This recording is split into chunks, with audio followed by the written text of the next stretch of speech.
네. 그 정권 교체 지지율이 보니까 오늘 뭐 한국 사회 여론 연구소입니까? 여기서 이렇게 나오는 게 정권 교체가 56%예요. 56%. 나오네요. 그리고 새누리당 재집권할 확률이 35.4입니다. 야, 이렇게 나왔습니다. 요 부분과 관련해서 여론조사 또 하는 입장에서 네. 또 다른 그 해석의 가능성을 좀 말씀을 드려야 될 것 같은데요. 저기 도표를 보시면 새누리당 재집권이라고 돼 있잖아요. 이게 네. 사실은 새누리당 지지율이에요. 네. 나머지는 새누리당을 지지하지 않는 분들은 정권 교체라고 응답을 하는 거고요. 예를 들어서 민주당의 집권 혹은 민주당으로 정권 교체 물어보면 저보다 낮게 나와요. 그러니까 네. 질문을 어떻게 하느냐에 따라서 저거는 좀 아. 달리 해석될 수가 있는 부분이라서 어떻게 보면 좀 이 설문 같고 그 여론을 좀 이렇게 그 형성해 가고자 하는 어떤 취지의 설문일 수도 있다. 새누리당 재집권은 박근혜 후보 지지 이렇게 이퀄이 아니네요. 안 되죠. 그죠? 이퀄로 보면 안 되고 된다. 예전에도 한번 그런 여론조사에서 나온 적이 있습니다만은 이명박 대통령에서 박근혜 정권으로 넘어가는 것도 정권 교체를 보는 그런 시각도 꽤 많이 있습니다. 네. 때문에 지금 정권 교체라는 표현이 굉장히 애매모호한, 어떻게 보면 둘이 뭉술이한 그런 표현이 될 수가 있기 때문에 아까 우리 이택수 대표님 아주 지적 잘 해주셨습니다만은 뭐 그런 부분은 좀 예의주시해서 봐야 될 것 같습니다. 민주당이 경선 말기부터 정권 교체를 슬로건으로 강하게 내걸기 시작했어요. 아마 지금도 그렇게 하고 있는데 그거는 여러 슬로건들 검토하다가 아마 그리로 정리한 것 같은데 바로 이제 저런 국민적 그 정서를 잘 반영하는 것이라고 생각을 해요. 그래서 아마 네. 새누리당 쪽은 그 정권 교체라는 슬로건이 굉장히 위협적일 것이 아닌가 그렇게 생각합니다. 정권 교체를 원하는 사람이 56%라는 거는 사실은 새누리당 입장에서는 상당히 부담스러운 거 아니겠습니까? 예, 그렇습니다. 지금 예. 그러니까 재집권이나 어떤 전문가의 어떤 기술적인 표현보다는 민심의 현주소가 저렇게 험악하고 새누리당에게 아주 밉다, 싫다라는 기류가 최근 들어 상당히 컸다는 사실, 이 부분에 주목할 필요가 있다고 봅니다. 네, 세대별로 한번 보겠습니다. 그 지역별 세대별로. 특히 40대 표심, 이게 가장 인구가 지금 많은 걸로 나오는데요. 자, 이 40대 표심에서 박근혜 후보가 의외로 약합니다. 40대 이 표에서요. 네, 뭐 하여튼 의외로 약해요. 네, 근데 자, 어떻게 보십니까? 40대가 그러면은 40대라는 게 사실은 어쩌면은 어느 정도 사회에서의 주도권, 어떻게 보면은 어느 정도 중추 세력을 넘어서 어떻게 보면은 좀 가진 세력인데 40대가요. 그죠? 어느 정도 저는 이것을 이렇게 해석하고 싶습니다. 네. 40대는 생활을 책임지고 있는 세대지 않습니까? 네. 네. 자식 키우고 네. 부모 복양하고. 그래서 생활 정치 의제에 있어서 박근혜 후보 측이 좀 취약하지 않는가, 유권자들 입장에서 볼 때요. 그러니까 아이를 낳고 학교 보내고 보육하고 그다음 노인을 모시고 노후를 건강하게 사는 것. 뭐 이것에 중심적 고민이 40대에 몰려 있단 말이죠. 과거에는 이것이 개인 혹은 가정이 맡아야 될 일이지만 네. 지금은 국가가 맡아야 된다라고 생각하는 지금 전환기에 있는데 그래도 30대까지는 거의 뭐 진보 좌파들이 많다고 하더라도 40대 들면서 조금씩 바뀌지 않습니까? 예. 그러면서 40대부터는 사실 보수로 들어가는데요. 예, 딱 그런데도 불구하고 박근혜 후보가 40대 약하다는 거 의외로. 예. 예, 이거는 그러니까 이번 총선에서도 40대가 사실 진보 쪽 표를 많이 던졌거든요. 예. 예. 그럼 이제 같은 교수님 맥락에서 가장 10년 차 정도가 40대 정도입니다. 그래서 정치 중심에서 경제 중심으로 넘어가는 딱 그 과도기에 있는 게 이제 40대인데요. 40대 호프집이나 이게 회식 자리에서 만나면 오직 관심은 우리 집, 우리 직장 내가 제대로 온전하게 버틸까. 오로지 경제 문제입니다. 그런 점에서 박근혜 후보 같은 경우는 많은 정책을 발표하고는 했지만 여전히 어떤 정치의 이미지가 강하지 경제의 이미지가 강하지 않거든요. 이 부분에 대해서는 앞으로 문재인 후보도 똑같은 과제를 안고 있습니다. 이 대목에서 이제 안철수 후보 같은 경우는 상당히 지금 유리한 포지션을 지금 구사하고 있죠. 그래서 앞으로 박근혜 후보 같은 경우는 손에 잡히는 구체적인 민생 경제의 어떤 이 청사진 이거를 내놓지 않으면은 상당히 앞으로 40대 어렵고 심지어 그 여파가 50대까지 불똥이 튈 수 있기 때문에 빨리 오히려 저는 조금 전에 측근들이 자문이나 이런 문제들은 저는 사실 어느 정도 진정이 되리라고 봅니다. 그리고 제2, 제3의 문제가 터져도 저는 이게 대세를 판가름하리라고 생각지 않습니다.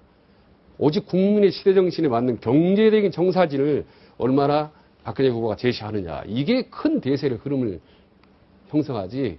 저는 자잘한 거는 찻잔 속의 태풍으로 항상 그치리라고 보거든요. 자, 40대 표심 잡으려면은 어떻게 해야 됩니까? 40대가 좀 원래 예전에도 40대를 불혹이라고 그러지 않습니까? 네. 불혹의 나이라고 하는데 사실은 40대가 가장 유혹이 많은 나이입니다. 그 유혹이라는 것이 네. 아까 우리 김태일 교수님 말씀 4개의 유혹이 있습니다. 일자리 문제, 내가 직장에서 쫓겨나지 않느냐, 애들 교육 문제, 주택 문제, 노후 문제.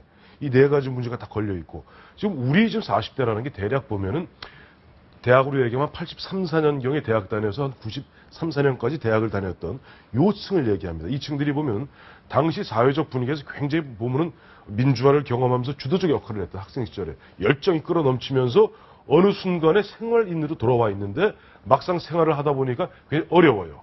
그러다 보니까 불만이 많고 또 이들이 그렇다고 또 보면은 완전히 옛날 그 청년 시절에 그런 또 열정만 있는 것도 아니고 생활인으로서 나라도 좀 보수화되어 있는 것도 한 사실입니다. 그래서 아까 우리 최진 소장님께서 말씀하신 대로 저는 앞으로 한 80여일 남은 그 대선 기간 중에 가장 중요한 게 어떻게 코스피 주세라고 봐요.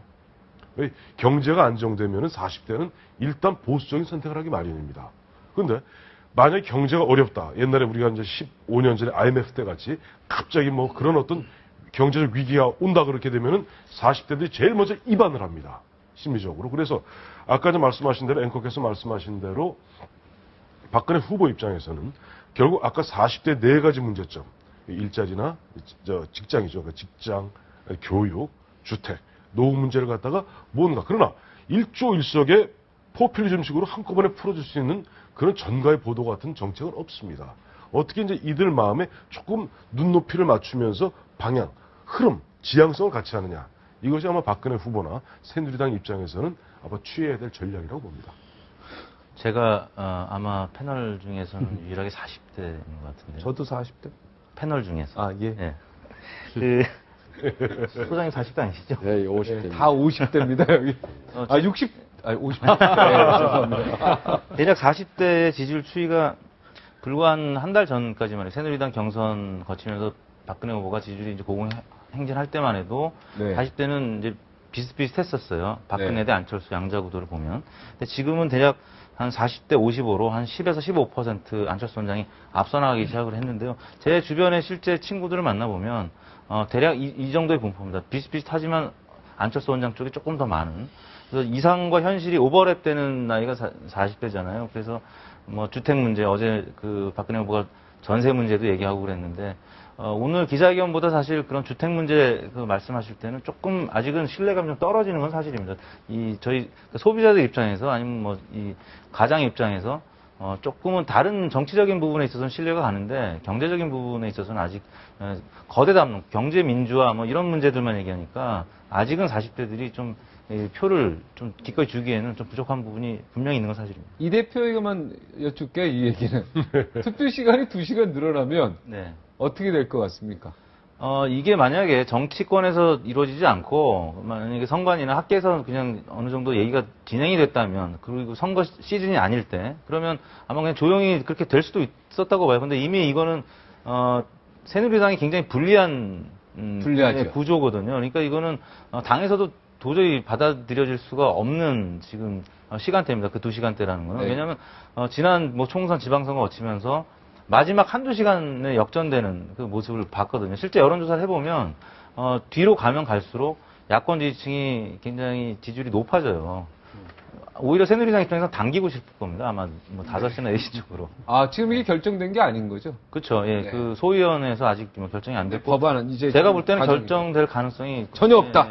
없는 것 같습니다. 자, 이제 뭐, 박근혜 후보 얘기 많이 했는데, 문재인 안철수 후보 얘기도 좀 해야 될 것 같습니다. 자, OX 한번 할까요? 좀 안 했는데. 네. 단일화 한다. O. 단일화 안 한다. 독자 출마한다. 자, X. 자, 하나, 둘, 셋. 이건 단일화 한다. 아, 이게 뭡니까? 화끈히 해주세요, 아니, 이런 이거는 거는. 단일화 한다네요, 두 분. 예, 예. 여기는 뭡니까 이거 세모? 계속 단일화 될 수도 있고 독자 출마 가능성도 그렇습니다. 배제할 수는 없다. 그거는 본인들도 아직 모르는 얘기하세요. 그럼 말씀하세요. 왜 그 이상한 거 했습니까? 저는 그래서 이제 변수 구도 정치는 끝났다고 얘기하는 건데 단일화되면은 반드시 야당이 이길 수 있다라는 논리는 저는 환상이라고 보고 네. 그리고 분열된다면 박근혜 후보는 반드시 필승한다라는 논리 역시 아니라고 보는 거죠. 그러니까 사람이 중요한 시대이기 때문에 3자, 3사람이 간다 하더라도 어느 후보가 실제로 국민들한테 충분히 얻을 수 있고 민심을 얻는다면 이길 수 있다고 보는 겁니다. 최근 3자 구도 보면 과거에 비해서 정말 현저하게 차이가 간격이 줄었죠. 줄어들지 않습니까? 예, 그렇기 때문에 과거처럼 정치공학적으로 어떤 지역이 붙거나 DJP처럼 사람이 붙거나 하면 시너지가 나는 게 아니라 오히려 역풍이 불 수도 있습니다. 저는 그렇기 때문에 막판까지도 본인들조차도 이 기류를 계속 봐가면서 최종적으로 저도 독자 출마할 가능성은 좀 있다 생각합니다. 우리 김 교수님. 왜냐하면 전제조건을 2개 걸었거든요. 안철수 후보가. 민주당의 정치개혁이 분명히 있어야 되고 그 개혁 자체가 국민이 또 동의해야 된다. 이거 아주 어려운 얘기고 시간적으로도 어떻게 지금 3개월 안에 어떻게 민주당이 정치적 개혁을 해서 완전히 새롭게 진짜 부활할 수 있겠습니까? 새로 태어난다는 게 쉽지 않습니까? 근데 바로 그 점이야말로 네. 단일화를 쉽게 할 수 있는 그 자락이라고 생각할 수 있습니다. 왜냐하면 정말로 무슨 구체적인 기준을 제시했다면 그 기준에 얽매이게 되겠죠. 근데 안철수 교수가 애매모호한 두리뭉술한 아주 주관적인 얘기 하지 않았습니까? 추상적인 얘기를 했죠. 그래 했기 때문에 타협의 가능성이 오히려 쉬울 수도 있습니다. 저는 단일화 반드시 한다고 생각하는데 2가지 이유입니다. 첫째는 안철수 교수는 박근혜 후보가 당선되는 것을 바라지 않습니다. 과거의 한나라당 시절에 한나라당의 가치가 확장되는 것을 자기는 원하지 않는다. 네. 라고 하는 자기 정치 기준을 밝혔습니다. 2번째, 안철수, 문재인이 다 출마하면 박근혜 후보가 되는 것이 상식이라고 생각을 할 것입니다. 네. 3번째는 문재인이나 안철수나 다 대통령이 되는 것이 목표가 아니라고 말했습니다. 저는 그 네. 말을 믿고 싶습니다. 네. 교수님은 단일화를 되기를 간절히 원하시는 분 중에 아니, 하나예요. 그렇지 않습니다. 우리 오늘 왕대수 전망가로 박사님. 얘기했습니다. 여기 이제 보면 이제 아까 좀 안철수나 문재인 이 두 분 다가 대통령 되는 게 목표가 아니라고 그랬죠. 네. 박근혜도 대통령 되는 게 목표가 아닙니다. 손학규도 예전에 손학규도 대통령 되는 목표가 아닙니다. 손학규가 목표로 삼았던 건 저녁이 있는 삶입니다. 네. 문재인의 목표는 뭐냐니까 사람이 먼저인 세상입니다. 대통령은 그런 목적을 이루기 위한 수단에 불과한 거예요. 그러니까 이제 보면 저는 후보 단일화가 될 것이다 안 될 것이다 하는데 될 수도 있고 안 될 수도 있다고 보는 것이 지금 안철수는 기본적으로 9월 19일 날 출마하면서 정확히 세상을 정확히 자리매김했어요. 낡은 체제와 새로운 가치입니다. 자기는 새로운 가치예요. 낡은 체제를 얘기했을 때, 앙시앙 레즘을 얘기했을 때 민주당만 얘기한 게 아니고 새누리당만 얘기한 게 아닙니다. 기존의 모든 정치권을 갖다가 낡은 체제로 몰아붙였어요. 그러면서 새로운 정치를 하겠다. 그러면서 이 캐치프레이즈가 뭡니까? 정치가 바뀌어야 우리들 삶이 바뀝니다예요. 즉 저는 안철수는 최소한 안철수 예전에 얘기했죠. 자기는 무슨 의도를 깔고 얘기하는 사람이 아니다. 저는 안철수의 그 얘기는 굉장히 진정성 있는 얘기라고 봅니다. 안철수는 최소한 우리나라의 지금 60년, 반세기 넘는 이런 정치가 낡고 시들고 힘든 정치라고 보고 자기가 새로운 정치를 하겠다는 나름대로의 확고한 신념을 갖고 있는 것 같아요. 때문에 웬만한 조건 갖고는 후보 단일화의 틀 속에 들어가긴 쉽지 않다. 왜? 특히 본인도 본인이지만 그 주변의 참모들이 보면 이제 슬슬 모이기 시작해요. 그러면 우리 김태일 교수님 예전에 한번 해보셨지만은 막상 들어가면 중간 주변 사람들이 딱 발목을 잡아서 자기가 그만두고 싶어도 그만둘 수 없고 단일화하고 싶어도 단일화 잘. 예를 들면 안철수 현상 같은 경우도 우리는 잘해야 몇 개월 가다 사그러들지 않았죠. 그러나 그 1년이 넘게 갔습니다. 그리고 외계인은 누굽니까 여기서? 안철수 원장입니까? 안철수 원장을 외계인입니까? 예. 화법이라는 행동 스타일 모든 부분이 우리 지구인하고 너무 다르지 않습니까? 예. 너무 우리 잣대로 지구인의 잣대로 재해서는 착오가 생길 수 있다는 건데 네, 하나만 더 알겠습니다. 말씀드립니다. 그리고 출마 여부도 결국은 출마하지 않을 거라는 전문가들의 분석을 깨졌지 않습니까? 네. 지금 전문가들은 대부분 아마 단일화 할 거라고 보지만 이거 역시 예상을 깨는 정치를 하지 않을까. 그래서 그 여지를 좀 넓게 놔두고 봐야 네. 예상 가능하지. 너무 도식적으로 보면 또 안 된다. 예상이 틀릴 네, 수 있다. 시간이 없습니다. 자, 빨리 갑시다, 우리 대표님. 예, 지난주 워낙 출렁이었던 주간이었기 때문에 지난주 주간 그 지지율만 봐서는 저는 좀 위험하다고 보고요. 아마 이번 주에는 아마 그 지지율이 어느 정도 자리를 좀 잡아갈 것이라는 생각이 들고요. 지금 새누리당 지지율은 한 40%, 민주당은 네. 한 30%, 그리고 무당파나 기타가 또 30%거든요. 대략 4-3-3으로 나뉘어져 있어요. 네네. 안철수 원장은 그 마지막 3에 그 기반을 한 정치인이고요. 이 구도가 제가 볼 때는 단일화의 시한인 11월 25일 후보 등록일까지 그렇게 크게 변하지 않을 거라고 봅니다. 네. 그렇다면 안철수 원장 입장에서는 이미 박근혜 후보와 이 주적 형성이 전선 형성이 됐기 때문에 네. 박근혜 후보가 대통령이 되는 순간 안철수 원장은 여러 가지 험난한 야당 정치인으로서의 혹은 또 자기의 기업이 있지 않습니까? 네. 어려워질 수 있습니다. 그렇기 때문에 저는 반드시 단일화 한다고 봅니다. 지금 이제 시간 다 됐어요. 마지막 OX 한번 하고 그 이야기는 안 듣고 그냥 끝내겠습니다. 자, 안철수, 문재인 단일화가 한다면 안철수로 단일화된다. O입니다. 문재인으로 단일화된다. X. 자, 안철수로 단일화된다. 문재인으로 단일화한다는 O로 할까요? 아니, 그거 좋습니다. 자, 안철수로 단일화된다. 저하고 최 소장은 그냥 이겁니다. 아니, 그러니까 예, 뭘 그거 그거. 저도 그래, 자기 소신껏 해야지. 단일화가- 평론가 나오셨으면. 자, 안철수 후보로 단일화 된다. 하나, 둘, 셋. 소신을 좀 하세요, 소신. 저만 해요. X. 문재인 후보로 된다. 문재인으로 된다. 네, 저도 솔직히 하세요. 솔직히 진짜입니다. 진짜예요. 둘 중에 누가 될지 모른답니까, 세 분? 자, 예. 한 분 마지막 그러면 기회 더 드리겠습니다. 소신 있게 했으니까. 아까 이상현실 얘기 나왔지만, 안철수 원장이 지금 그 출마 선언한 이후에 여러 행보를 하는 과정에서도 아직은 추상적인 얘기만 하고 있다는 비판을 받고 있습니다. 그래서 구체적인 강론에 있어서, 현실적인 그 정치를 할 때 아마 그 무소속 정치인으로서 여러 가지 한계가 있다. 한계가 있을 수 있다. 그래서 저는 네. 문재인 후보 쪽으로 문재인 후보로 단일화 된다. 51%. 네, 오늘부터 문바입니다, 그럼. 저는 이미 문바. 지지율에 따라서 알겠습니다. 문바, 박바, 안바가 되고 예, 있습니다. 세 분은 누가 될지 모른다. 한 분은 문재인으로 단일화 된다. 그럼 문재인 승인에 오늘 여기서는 승부가. 네. 어찌됐든.